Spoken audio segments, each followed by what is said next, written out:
Good morning friends. આપણે ગયા લેક્ચરમાં સ્ટાન્ડર્ડ 12થમાં ચેપ્ટર 2 વિદ્યુત સ્થિતિમાન અને કેપેસિટન્સ ની શરૂઆત કરેલી, જેમાં આપણે લાસ્ટ બિંદુવત વિદ્યુતભારના કારણે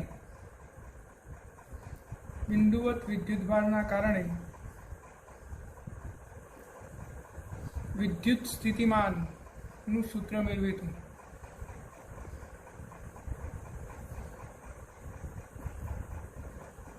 V = KQ/R, એટલે કે V ચલે છે 1/R. આપણે બિંદુવત વિદ્યુતભારના કારણે ઉદ્ભવતા વિદ્યુત સ્થિતિમાનનું સૂત્ર મેળવી અને એનું એક એક્ઝામ્પલ પણ આપણે જોયું. હવે આગળનું ક્વેશ્ચન છે આપણું, ડાયપોલના વિદ્યુત સ્થિતિમાનનું સૂત્ર મેળવવું. ડાયપોલના વિદ્યુત સ્થિતિમાનનું સૂત્ર મેળવવું.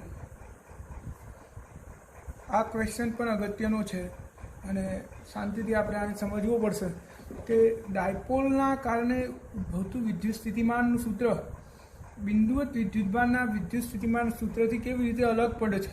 જેવી રીતે આપણે વિદ્યુત ક્ષેત્રની વાત કરીએ તો બિંદુવત વિદ્યુતભારનું વિદ્યુત ક્ષેત્ર E ચલે છે 1/r² અનુસાર બદલાય છે અને ડાયપોલની અક્ષ અને વિષુવવૃત્ત રેખા આગળ વિદ્યુત ક્ષેત્ર E ચલે છે 1/r³ અનુસાર બદલાય છે. આ બિંદુવત વિદ્યુતભારનું છે અને આ ડાયપોલનું વિદ્યુત ક્ષેત્ર છે. એવી જ રીતે બિંદુવત વિદ્યુતભારનું વિદ્યુત સ્થિતિમાન V ચલે છે 1/r છે, તો ડાયપોલનું વિદ્યુત સ્થિતિમાન V આરના કેવી રીતે બદલાય છે એનો આપણે અહીંયા અભ્યાસ કરવાનો છે. તો ડાયપોલ એટલે શું એ પહેલાં આપણે રિમાઇન્ડ કરી લઈએ. ચેપ્ટર 1માં આપણે ભણી ગયા છીએ બે બિંદુવત વિદ્યુતભારો વચ્ચે કોઈ પરિમિત અંતર હોય અને આ બે વિદ્યુતભારો સમાન મૂલ્યના અને વિજાતીય હોય તો આવા તંત્રને આપણે ડાયપોલ કહીએ છીએ. એટલે કે એકબીજાથી પરિમિત અંતરે રહેલા બે સમાન અને વિજાતીય વિદ્યુતભારો વડે બનેલા તંત્રને વિદ્યુત ડાયપોલ કહે છે. આ બે વિદ્યુતભારને જોડતી કાલ્પનિક રેખાને ડાયપોલની અક્ષ કહેવાય અને આ બે વિદ્યુતભારોની જોડતી રેખાના લંબ દ્વિભાજકને એટલે કે આને વિષુવવૃત્ત રેખા કહેવાય. જ્યારે બે વિદ્યુતભારના મધ્ય કેન્દ્રને ડાયપોલનું કેન્દ્ર કહે છે. આપણે ચેપ્ટર 1ની અંદર ડાયપોલ વિશે અભ્યાસ કરી ગયા છે. ડાયપોલ પરનો કુલ ચોખ્ખો વિદ્યુતભાર σq શૂન્ય થાય, પરંતુ ચોખ્ખું વિદ્યુત ક્ષેત્ર શૂન્ય થતું નથી, કારણ કે બે ડાયપોલના સ્થાન જુદા જુદા છે. તો હવે આપણે આ ડાયપોલ માટે વિદ્યુત ક્ષેત્રના સૂત્રો તો મેળવેલા છે, પરંતુ હવે વિદ્યુત સ્થિતિમાનનું સૂત્ર મેળવવાનું છે. અહીંયા ફરક એ છે કે વિદ્યુત ક્ષેત્ર એ સદિશ રાશિ છે, જ્યારે વિદ્યુત સ્થિતિમાન એ અદિશ રાશિ છે. હવે આપણે ડાયપોલ માટે વિદ્યુત સ્થિતિમાનનું સૂત્ર મેળવવું છે. તો આપણે અહીંયા એક ડાયપોલ લઈ લઈએ. ડાયપોલ છે આપણી, આ -q વિદ્યુતભાર છે અને આ +q વિદ્યુતભાર છે. બે વિદ્યુતભાર વચ્ચેનું અંતર 2a છે. તો 2a કેમ લઈએ છીએ એની પણ આપણે પહેલા ચેપ્ટરમાં ચર્ચા કરેલી છે. આ ડાયપોલનું કેન્દ્ર, ડાયપોલના કેન્દ્રથી આપણે r શાંત સદિશ ધરાવતા ખૂબ જ દૂર આવેલા P બિંદુ આગળ વિદ્યુત સ્થિતિમાન શોધવું છે. P બિંદુ છે આપણું, ત્યાંથી ડાયપોલના કેન્દ્રથી r અંતરે, r ખૂબ જ મોટો છે. અહીં આપણે આ કન્ડિશન લખી દઈએ, r > a, એટલે કે એની કમ્પેરમાં r ખૂબ જ મોટો છે. આ -q થી એનું અંતર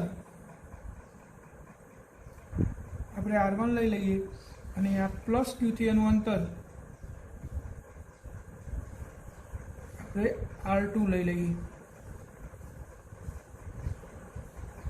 આ મધ્યબિંદુ છે એટલે આ અંતર એ થાય અને આ પણ એ થાય. તો અહીંયા આપણે એક ડાયપોલ ધ્યાનમાં લીધી છે.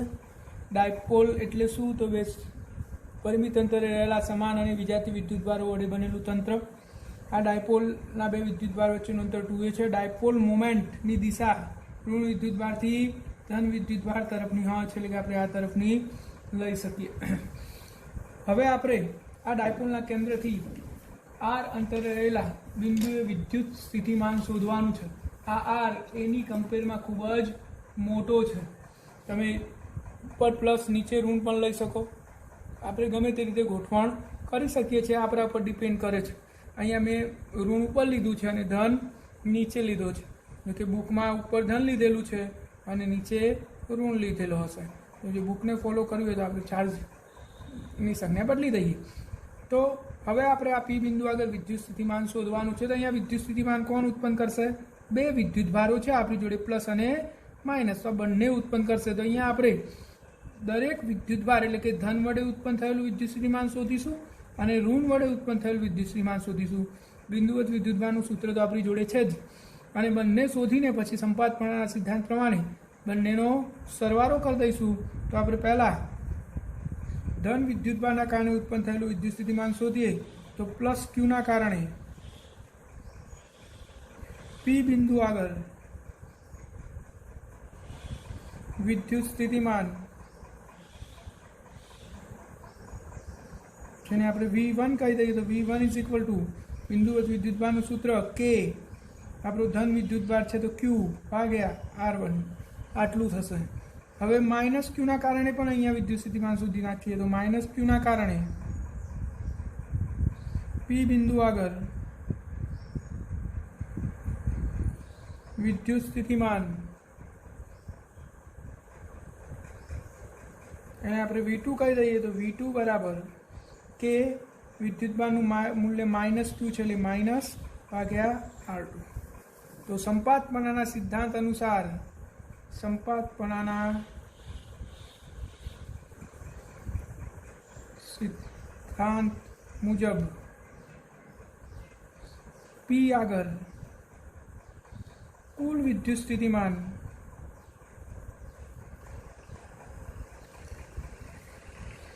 V is equal to V1 plus V2. ત્યારબાદ V is equal to KQ upon R1 minus KQ upon R2. આપણે KQ કોમન કાઢી લઈએ તો KQ 1 upon R1 minus 1 upon R2. હવે આપણે 1 upon R1 અને 1 upon R2 ની કિંમતો ફાઇન્ડ આઉટ કરવી પડશે. જો અહીંયા R એ આ એની સાપેક્ષમાં ખૂબ જ વધારે છે, એટલે કે આ અંતરની કમ્પેરમાં આ અંતર વધારે હોવાથી આપણે આ ત્રણેય રેખાઓને લગભગ એકબીજાને સમાંતર ગણી શકીએ. આપણે અહીંયા થોડી ભૂમિતિનો ઉપયોગ કરીશું. તો હું અહીંયા આ એ બિંદુ લઈ લઉં, આને બી બિંદુ ગણી લઉં. તો એમાંથી આ OP રેખા પર લંબ દોરું છું. અમે લંબ દોર્યું. હવે આને હું આ અંતરને હું x લઈ લઉં અને આને y ગણી લઉં. એથી m સુધીનું અંતર y અને O થી m સુધીનું અંતર x મેં ધારી લીધું. હવે આપણે અહીંયા ભૂમિતિનો ઉપયોગ કરીએ તો આ કાટકોણ ત્રિકોણમાં આને હું થીટા ગણી લઉં. તો આ કાટકોણ ત્રિકોણમાં હું cos થીટા લાગુ પાડું તો cos થીટા બરાબર શું થશે? પાસેની બાજુ ભાગ્યા કર્ણ. પાસેની બાજુ x છે અને આ કર્ણ એટલે a. તો x બરાબર શું થશે? a cos theta. એવી જ રીતે એ ત્રિકોણમાં હું sin થીટા લાગુ પાડું તો sin થીટા બરાબર શું થશે? સામેની બાજુ y ભાગ્યા પાસેની બાજુ કર્ણ એટલે a. તો y બરાબર થશે a sin થીટા. અને આ ડિસ્ટન્સ કેટલું થશે? m થી p. તો જો o થી p આખો r હતો, એમાંથી x બાદ કરી દો તો આ અંતર કેટલું થશે? r માઇનસ x થશે. આટલેથી આટલું અંતર, આખું અંતર r હતું, એમાંથી મેં x બાદ કરી દીધું. આટલું અંતર શું વધ્યું? r minus x. તો એ અંતર પણ આપણી જોડે આવી ગયું. તો હવે કાટકોણ ત્રિકોણ AMPમાં આપણે પાયથાગોરસનો પ્રમેય લાગુ પાડીએ તો r1 સ્ક્વેર બરાબર શું થશે? y square plus r minus x square. હવે આપણે બંને કિંમતો અહીંયા એપ્લાય કરી દઈએ. આપણી જોડે બંને કિંમતો છે જ. તો r1 square is equal to વાયની કિંમત શું આવી હતી? a sine theta. તો a square sine square theta plus r minus એક્સની કિંમત શું હતી? a cos theta. a cos theta અને એનો હોલ સ્ક્વેર. હવે આપણે a square sine square theta plus આનું વિસ્તરણ કરી દઈએ તો r square minus 2ar cos theta plus એ સ્ક્વેર કોસ સ્ક્વેર થીટા. આ a square sine square theta અને એ સ્ક્વેર કોસ સ્ક્વેર થીટામાંથી એ સ્ક્વેર કોમન કાઢી લઈએ તો sine square theta plus cos square theta વધ્યું શું તો આર સ્ક્વેર વધ્યો માઇનસ 2ar કોસ થીટા. હવે આ sine square theta plus cos square theta બરાબર તો 1 થાય તો a square plus r square minus 2ar cos theta. આ થઈ ગયો આપણો r1 સ્ક્વેર. જો તમે આ કેલ્ક્યુલેશન ના દર્શાવો તો પણ ચાલે, જ્યારે પરીક્ષામાં ક્વેશ્ચન પૂછાય ત્યારે આપણે એવું સીધું લખી શકીએ કે આકૃતિની ભૂમિતિ પરથી r1 સ્ક્વેર બરાબર શું થશે a square plus r square minus 2ar cos theta. એટલે હવે આપણે તમે અહીંયા આવો તો r2 એ r1 કરતાં એના સ્ક્વેરના પદમાં આટલું જ વધારે છે, એટલે આપણે સીધું જ આવું લખી શકીએ r2 સ્ક્વેર બરાબર a square plus r square plus 2ar cos theta. આ બધું જ ગણતરી દર્શાવવાની જરૂર નથી, કારણ કે ક્વેશ્ચન બહુ લાંબો થઈ જાય અને 2 કે 3 માર્ક્સમાં આટલું બધું કેલ્ક્યુલેશન લખવું જરૂરી નથી. આ તો મેં તમને સમજાવવા માટે અહીંયા કેલ્ક્યુલેટ કરેલું છે. તમે સીધું અહીંયાથી લખી શકો કે આકૃતિની ભૂમિતિ પરથી r1 સ્ક્વેર બરાબર a square plus r square minus 2ar cos theta અને r2 સ્ક્વેર બરાબર a square plus r square plus 2ar cos theta. તમે આ પણ સાબિત કરી શકો છો, પરંતુ આપણે એની જરૂર નથી. હવે આપણે આને કેલ્ક્યુલેટ કરતા જઈએ તો પહેલાં r1 square is equal two હું આર સ્ક્વેર કોમન કાઢી લઉં તો શું વચ્ચે જુઓ આર સ્ક્વેર જતો રહ્યો તો 1 plus A square by R square minus અહીંયા ભાગાકારમાં 2ar R square cos theta. આખા પદમાંથી આર સ્ક્વેર કોમન કાઢી લીધો. હવે જુઓ એ લેસ ધેન આર હોવાથી, એટલે કે એની કમ્પેરમાં આર ખૂબ જ મોટો છે અને આર ખૂબ જ મોટો હોય તો આ પદનો જવાબ ખૂબ જ નાનો થઈ જાય, એટલે કે આપણે અવગણી શકીએ. તો એ સ્ક્વેર પણ આર સ્ક્વેરને અવગણતા આપણે આ પદને અવગણી લઈશું. તો હવે આપણું શું થશે જવાબ?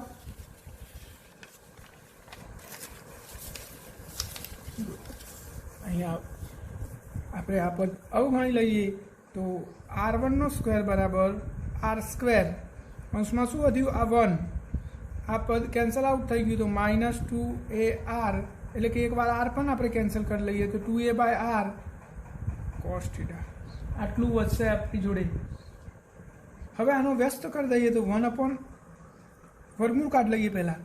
તો આ બાજુ વર્ગમૂળ કાઢશો તો આર સ્ક્વેરની r1ની સ્ક્વેરની જગ્યાએ r1, અહીંયા r અને આનું શું થશે 1 માઇનસ 2ar, સોરી આર આપણે કેન્સલ કર્યું તો 2a/r કોસ થીટા અને આની ઉપર 1/2 કાઢ થશે. વર્ગમૂળ કાઢું બે બાજુ. હવે આપણે વ્યસ્ત કરી દઈએ તો 1/r1 બરાબર શું થશે 1/r 1 આ ભાગાકારમાં જતું રહેશે એટલે ભાગ્યા 1 માઇનસ 2a/r કોસ થીટા અને એની 1/2 કાઢ. વ્યસ્ત કર્યું, જે અંશમાં પચ્યો એ બધા છેદમાં આવી ગયા. તો હવે શું થશે 1/r1 is equal two 1/r આખું પદ ઉપર લઈ જાવ તો શું થાય 1 માઇનસ 2a/r કોસ થીટા અને એની ઘાત ધન છે, ઉપર જાય તો ઋણ થઈ જાય. તો આપણી જોડે જવાબ આવ્યો 1/r1 is equal two 1/r કૌંસમાં 1 minus 2a/r cos theta raise to -1/2. આ 1/r1ની કિંમત આપણે ફાઇન્ડ આઉટ કરી દીધી. એવી જ રીતે આપણે આ r2 વાળા પદમાં પણ એવું જ કેલ્ક્યુલેશન કરી શકીએ.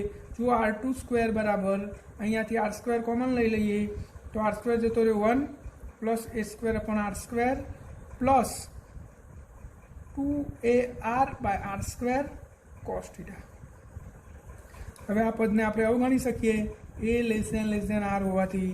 તો આપણી જોડે શું બાકી રહેશે આર સ્ક્વેર 1 પ્લસ આ એક વખત આર કેન્સલ થઈ જશે તો 2a/r કોસ થીટા.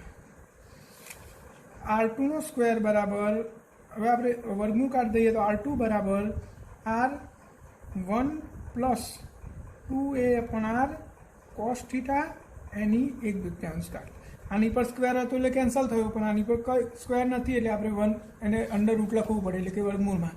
હવે વ્યસ્ત લઈ લઈએ તો 1/r2 બરાબર 1/r અને પેલું આખું પદ ભાગાકારમાં એટલે 1/1 પ્લસ 2a/r cos થીટા ભાગાકારમાં આવી ગયું પદ. હવે આને હું ઉપર લઈ જાઉં તો આ ઘાત ઋણ થઈ જાય એટલે 1/r2 બરાબર શું થશે? 1/r2 બરાબર 1/r અને કૌંસમાં 1 પ્લસ 2a/r cos થીટાની -1/2 ઘાત. આ આપણી જોડે 1/r2 પણ આવી ગયું. હવે બંને કિંમતો આપણે આપણા વિદ્યુત સ્થિતિમાનના સૂત્રમાં મૂકી દઈએ. આપણું વિદ્યુત સ્થિતિમાનનું સૂત્ર અહીંયા છે, જુઓ તો V = KQ 1/r1 ની જગ્યાએ શું છે આપણી જોડે? અહીંયા છે સૂત્ર, જુઓ 1/r કૌંસમાં 1 - 2a/r cos થીટા અને એની 1/2 ઘાત. આપણું 1/r1 ની વેલ્યુ આવી. અહીંયા 1/r કૌંસમાં 1 પ્લસ 2a/r cos થીટા -1/2. આ આપણે બંને કિંમતો અહીંયા એપ્લાય કરી દીધી છે. હવે આપણે આ પદમાં, આ કૌંસ ઘાતવાળા પદમાં દ્વિપ્રદીપ પ્રમેયનો ઉપયોગ કરીએ. દ્વિપ્રદીપ પ્રમેય પરથી જો દ્વિપ્રદીપ પ્રમેય તો ખૂબ લાંબુ વિસ્તરણ થઈ જાય, પણ આપણે અહીંયા શોર્ટ કી યાદ રાખવાની છે. જ્યારે બી આવું પહેલું પદ 1 હોય અને એની પર કોઈ ઘાત હોય તો આ ઘાતને બીજા પદના ગુણાકારમાં લખી દેવાની. એનાથી વધારે આપણે કંઈ કરવાનું થતું નથી. એટલે આની ઉપર ઘાત કેટલી છે? -1/2. તો -1/2 ને આ બીજા પદના ગુણાકારમાં લખી દેવાની એટલે આપણું વિસ્તરણ પૂરું થઈ જાય. વિસ્તરણ તો ખૂબ લાંબુ થાય, આપણે એક જ પદ ધ્યાનમાં લેવાનું છે. તો KQ જો બંનેમાં r ભાગાકારમાં છે કોમન લઈ લઉં તો અહીંયા શું વચ્ચે જો હવે દ્વિપ્રદીપ પ્રમેય વાપરીએ છીએ આપણે તો પહેલું પદ એમના એમ, બીજા પદના ગુણાકારમાં એટલે -1/2 2a/r cos થીટા. આ પૂરું થઈ ગયું. આ આપણે માઇનસ આ 1/r કોમન નીકળી ગયો. હવે દ્વિપ્રદીપ પ્રમેય વાપરીએ તો શું થશે? 1 ઉપર ઘાત માઇનસ છે એટલે -1/2 2a/r cos થીટા. એટલે આપણું વિસ્તરણ પૂરું. ઘાતને ખાલી બીજા પદના ગુણાકારમાં લખવાની છે, આનાથી વધારે કંઈ જ નથી કરવાનું. તો KQ/r જો આ 1 માઇનસ પ્લસ આ 2 કેન્સલ તો પ્લસ a/r cos થીટા. આ -1 આ minus plus 2 cancel a/r cos theta. જો આમ 1 કેન્સલ આઉટ થશે તો વધ્યું શું? KQ/r 2 વાર 2a/r cos થીટા. તો V = જો 2aq બરાબર શું થાય? Dipole moment. 2aq ની જગ્યાએ ડાયપોલ મોમેન્ટ શું થાય? P નીચે r² અને cos થીટા. આ ડાયપોલના વિદ્યુત સ્થિતિમાનનું સૂત્ર છે, જ્યાં થીટા શું છે? જો આપણે આકૃતિમાં જોઈએ થીટા શું છે તો થીટા એ આ ડાયપોલ મોમેન્ટની દિશા ઋણથી ધન વિદ્યુતભાર ડાયપોલ મોમેન્ટ અને આ સ્થાન સદિશ r વચ્ચેનો ખૂણો છે. કોની વચ્ચેનો? P અને r વચ્ચેનો ખૂણો છે. થીટા એ P અને r વચ્ચેનો ખૂણો છે. તમે આને આવી રીતે લખી શકો. આપણે લખવું હોય તો V = K ની જગ્યાએ તમે 1/4πε0 લખો અને P.r ભાગ્યા r². આવું લખી શકો તમે. આને r કેપને r સદિશ ભાગ્યા r લખી દો અને ડોટની જગ્યાએ cos થીટા લખો તો પાછું આ પદ આવી જશે.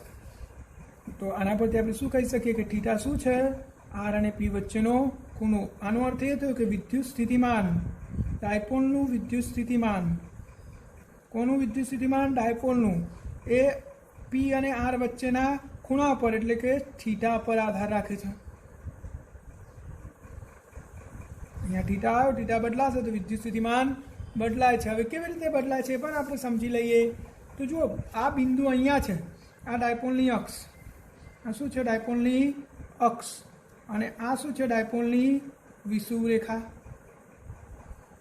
હવે આ બિંદુ પી ના તો અક્ષ પર છે ના વિષુવવૃત્ત રેખા પર, પરંતુ માની લો કે આ બિંદુને હું અહીંયા લાવી દઉં, આ પી બિંદુને અહીંયા લાવી દઉં તો આપણો આ આર થયો અને આ આપણો પી થયો, વચ્ચેનો ખૂણો કેટલો થયો π/2. એટલે આપણે અહીંયા એવું લખી શકીએ, જો condition 1 theta is equal to π/2 એટલે શું થાય, એટલે કે ડાયપોલની વિષુવવૃત્ત રેખા પર વિદ્યુત સ્થિતિમાન, ડાયપોલની આ વિષુવવૃત્ત રેખા પર બિંદુ હોય તો ખૂણો થાય π/2, તો વિદ્યુત સ્થિતિમાન કેટલું થશે, તો આપણે સૂત્રમાં કિંમત મૂકીએ તો કેપી કોસ થીટા, થીટાની જગ્યાએ શું π/2 ભાગ્યા r² ઇઝ ઇક્વલ ટુ 0.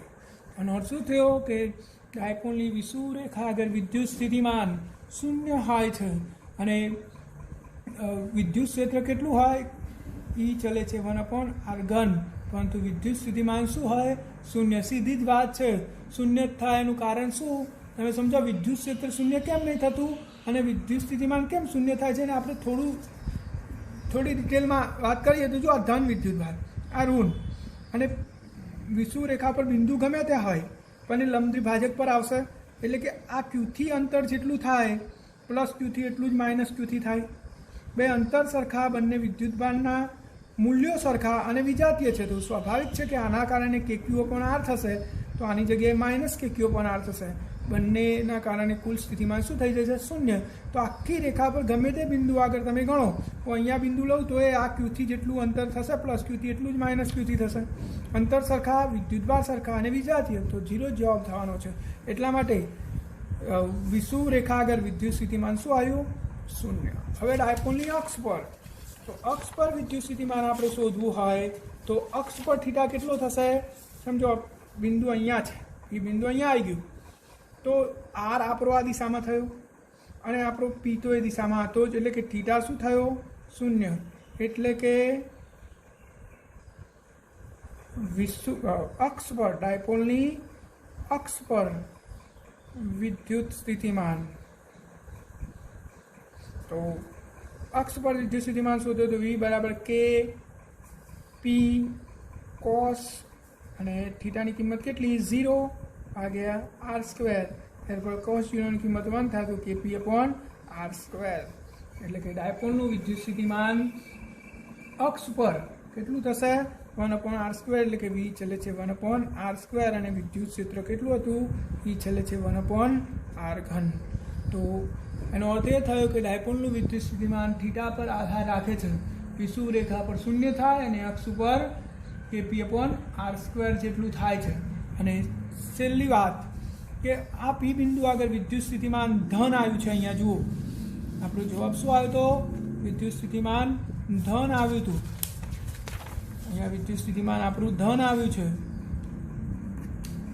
કેમ, તો અહીંયા વિદ્યુત સ્થિતિમાન જે બિંદુ આગળ આપણે શોધી રહ્યા છીએ, બિંદુ જે વિદ્યુતભારની નજીક હશે એ આવશે, એટલે કે અહીંયા ક્યુ ધન ક્યુ એ પીથી વધારે નજીક છે એટલે ધન આવ્યું.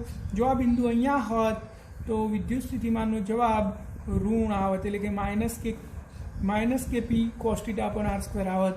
એટલે કે વિદ્યુત સ્થિતિમાન જે બિંદુ આગળ શોધી રહ્યા છીએ એ બિંદુ કોનાથી નજીક છે એની પર આધાર રાખે છે.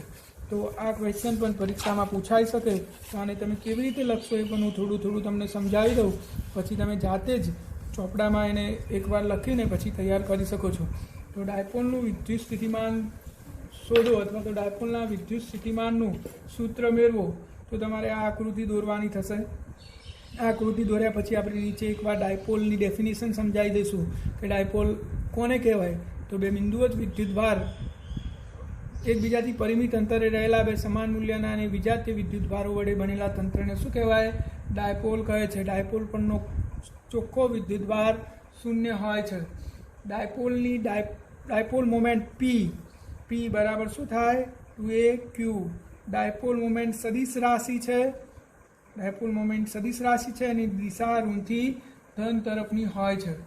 હવે આકૃતિમાં દર્શાવ્યા પ્રમાણે હું જેમ બોલું છું એમ તમે લખી પણ શકો છો. આકૃતિમાં દર્શાવ્યા પ્રમાણે ડાયપોલના કેન્દ્રથી ખૂબ જ દૂર આવેલા આર અંતરે ખૂબ જ દૂર આવેલા પી બિંદુ આગળ વિદ્યુત સ્થિતિમાન શોધવાનું છે. તો આપણે આ પી બિંદુ આગળ વિદ્યુત સ્થિતિમાન શોધવા માટે ક્યુ પ્લસ ક્યુના કારણે પી આગળ વિદ્યુત સ્થિતિમાન આપણે શોધી નાખ્યું, માઇનસ ક્યુના કારણે વિદ્યુત સ્થિતિમાન. તો સંપાતમાળાના સિદ્ધાંત પ્રમાણે કુલ વિદ્યુત સ્થિતિમાન આટલું થશે. હવે તમારે સીધું આ કશું જ લખવાની જરૂર નથી. સીધું આપણે આટલા આવી જવાનું કે આકૃતિ પરથી અથવા આકૃતિની ભૂમિતિ પરથી r1² બરાબર r² plus a² minus 2a r cos theta અને r2² બરાબર a² plus r² plus 2a cos theta. આ બંને પછીનું કેલ્ક્યુલેશન તમારે દર્શાવવાનું. તો પહેલાં આમાં શું કરવાનું, આમાંથી r² કોમન કાઢ લેવાનો. તો આમાંથી r² કોમન કાઢ લીધો આપણે, જુઓ બીજા પેજમાં અહીંયા r² કોમન લઈ લીધો.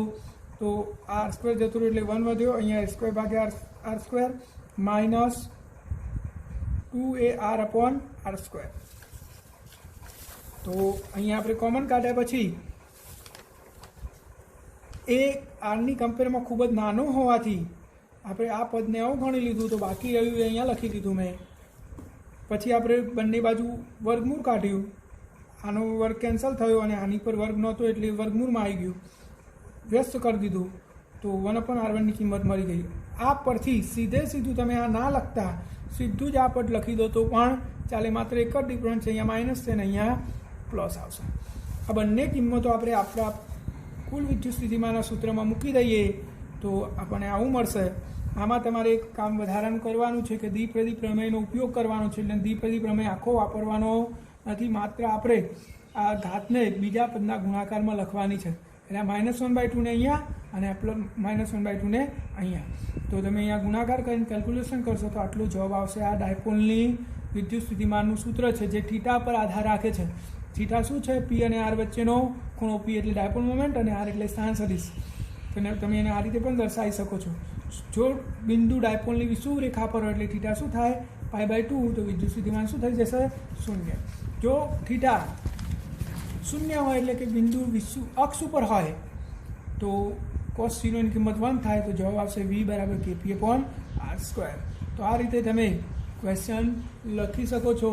અગત્યનો ક્વેશ્ચન છે એટલે વિડીયોને 2-4 વાર શાંતિથી જોઈને ચોપડામાં તમે આ ક્વેશ્ચન ઉતારી શકો છો શાંતિથી, વિડીયો પોઝ કરીને અને પછી એને એકવાર તૈયાર કરી દો તો તમને આવડી જશે. હવે આપણે આગળ જઈએ તો આ ડાયપોલને અનુલક્ષીને 1-2 એક્ઝામ્પલ પણ આપણે જોઈ લઈશું. એ પહેલાં વિદ્યુતભારોના તંત્રના કારણે વિદ્યુત સ્થિતિમાન. આપણે એક વિદ્યુતભારનું વિદ્યુત સ્થિતિમાન સમજ્યા, ડાયપોલનું વિદ્યુત સ્થિતિમાન સમજ્યા, પરંતુ અવકાશમાં વિદ્યુતભારોનું તંત્ર હોય એટલે કે અહીંયા Q1 વિદ્યુતભાર છે, અહીંયા Q2 વિદ્યુતભાર છે, અહીંયા Q3 છે, અહીંયા Qn છે. આવા વિદ્યુતભારોનું કોઈ તંત્ર હોય તો આના કારણે વિદ્યુત સ્થિતિમાન કેટલું થાય? તો વિદ્યુત ભારોના તંત્રને લીધે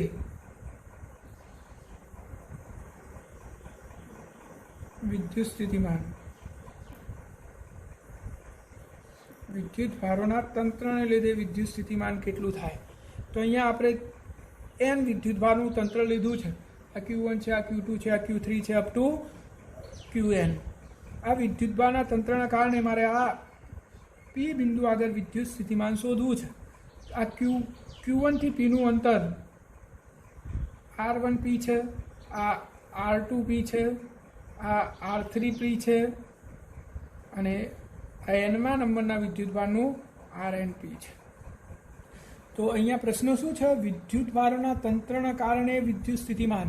આપણે એક વિદ્યુતભારનું વિદ્યુત સ્થિતિમાન ભણી ગયા, ડાયપોલનું ભણી ગયા. હવે n વિદ્યુતભારોનું શું થાય? તો આમાં પણ આપણે સંપાતમાળાના સિદ્ધાંતનો ઉપયોગ કરી શકીએ છીએ. પહેલાં Q1ના કારણે શોધીશું, પછી Q2ના કારણે શોધીશું, પછી Q3ના કારણે, અને આમ કરતાં n વિદ્યુતભારો શોધીને પછી બધા જ વિદ્યુત સ્થિતિમાનનો શું કરવાનો? આપણે સરવાળો કરવાનો. તો Q1ના કારણે કેટલું થશે? V1 બરાબર કે Q1/R1P. Q2ના કારણે શું થાય? V2 બરાબર કે Q2/R2P. Q3ના કારણે શું થાય? કે Q3/R3P. અને nમાં વિદ્યુતભારના કારણે શું થાય? VN ઇઝ ઇક્વલ ટુ કે Qn/RNP. આ બધાનો આપણે શું કરી શકીએ? સીધે સીધો સરવાળો, કારણ કે વિદ્યુત સ્થિતિમાન તો અદિશ રાશિ છે એટલે સદિશ સરવાળો કરવાની કોઈ જરૂર નથી. તો કુલ વિદ્યુત સ્થિતિમાન V1 plus V2 plus V3 up to Vn. therefore V is equal to KQ1 upon R1P plus KQ2 upon R2P plus KQ3 upon R3P up to KQN upon RNP. આ કુલ વિદ્યુત સ્થિતિમાન થઈ ગયું. જેવું આપણે વિદ્યુત ક્ષેત્રમાં કરતા હતા એવું ને એવું જ અહીંયા કરવાનું છે. ફરક એટલો છે કે વિદ્યુત ક્ષેત્રમાં આપણે વિદ્યુત બહારના તંત્રનું વિદ્યુત ક્ષેત્ર શોધતી વખતે આ બધા જ સરવાળા સદિશ સરવાળા કર્યા હતા. અહીંયા સદિશ સરવાળો કરવાની કોઈ જરૂર નથી. બધાનું વ્યક્તિગત વિદ્યુત સ્થિતિમાન શોધીને સીધે સીધો સરવાળો જ કરવાનો હોય છે. તો આ પ્રશ્નને પણ તમે જો લખવાનો થાય પરીક્ષામાં તો વ્યવસ્થિતપણે કેવી રીતે લખી શકો. તો આપણે પહેલાં આનું વર્ણન કરી દેવાનું કે આકૃતિમાં દર્શાવ્યા પ્રમાણે Q1, Q2, Q3 up to Qn વિદ્યુતભારના સ્થાન સદિશ અનુક્રમે R1P, R2P, R3P up to RNP છે. અને આ વિદ્યુતભારના તંત્રના કારણે P બિંદુ આગળ વિદ્યુત સ્થિતિમાન શોધવું છે. તો Q1ના કારણે વિદ્યુત સ્થિતિમાન, Q2ના કારણે વિદ્યુત સ્થિતિમાન, Q3ના કારણે વિદ્યુત સ્થિતિમાન, Qnના કારણે. તો P બિંદુ આગળ કુલ વિદ્યુત સ્થિતિમાન સંપાતમાનના સિદ્ધાંત મુજબ બધા જ વિદ્યુતભારના કારણે ઉત્પન્ન થયેલા વિદ્યુત સ્થિતિમાનના સરવાળા જેટલું હોય છે. તો આપણે સીધો અહીંયા સરવાળો કરી દીધો એટલે આપણને કુલ વિદ્યુત સ્થિતિમાન મળી ગયું. આ તો ખૂબ જ સરળ પ્રશ્ન છે. આ સિવાય હજુ આપણે આગળ થોડું જોઈએ કે આ તો વિદ્યુત ભારોનું વિતરણ આપણે ગણી શકીએ એવું હતું, પરંતુ સતત વિદ્યુત ભાર વિતરિત થયેલો હોય જેને આપણે ગણી શકીએ એવી પરિસ્થિતિ ના હોય. માન લો કે કોઈ કદ છે, આ કદ પર વિદ્યુત ભાર સતત રીતે વિતરિત થયેલો છે જેને આપણે ગણી શકતા નથી. તો પછી આપણે આવું વ્યક્તિગત વિદ્યુત સ્થિતિમાન શોધીને સરવાળો કરી શકતા નથી. શક્ય જ નથી કે આપણે આટલો બધો વિદ્યુતભાર અલગ અલગ વિદ્યુત સ્થિતિમાન ગણીને એનો સરવાળો કરીએ. માન લો કે મારે આ P બિંદુ આગળ વિદ્યુત સ્થિતિમાન શોધવું છે તો આપણે જેવું વિદ્યુત ક્ષેત્રમાં કરતા હતા એવું ને એવું જ કરી શકીએ. અહીંયા હું એક આ R' સ્થાને એક dV કદ વિચારી લઉં. આ dV કદમાં રહેલો આની વિદ્યુતભાર ઘનતા ρ છે. તો આ સૂક્ષ્મ dV વિસ્તારમાં રહેલ વિદ્યુતભાર કેટલો થશે? તો વિદ્યુતભાર બરાબર dq બરાબર ઘનતા ગુણ્યા કદ, એટલે આટલો વિદ્યુતભાર થશે આ સૂક્ષ્મ વિસ્તારમાં. આપણે પહેલા ચેપ્ટરમાં સેમ આ જ કામ કર્યું હતું વિદ્યુત ક્ષેત્ર માટે. તો આ વિદ્યુતભારના કારણે આ P બિંદુ આગળ વિદ્યુત સ્થિતિમાન કેટલું થશે? તો સૂક્ષ્મ વિદ્યુત સ્થિતિમાન dV બરાબર કે Qની જગ્યાએ dq ભાગ્યા અંતરને આપણે R ડેશ માઇનસ R કહી શકીએ, અથવા તો એને એવું RP કહી દઉં તો RP આટલું વિદ્યુત સ્થિતિમાન થશે. dqની કિંમત મૂકી દો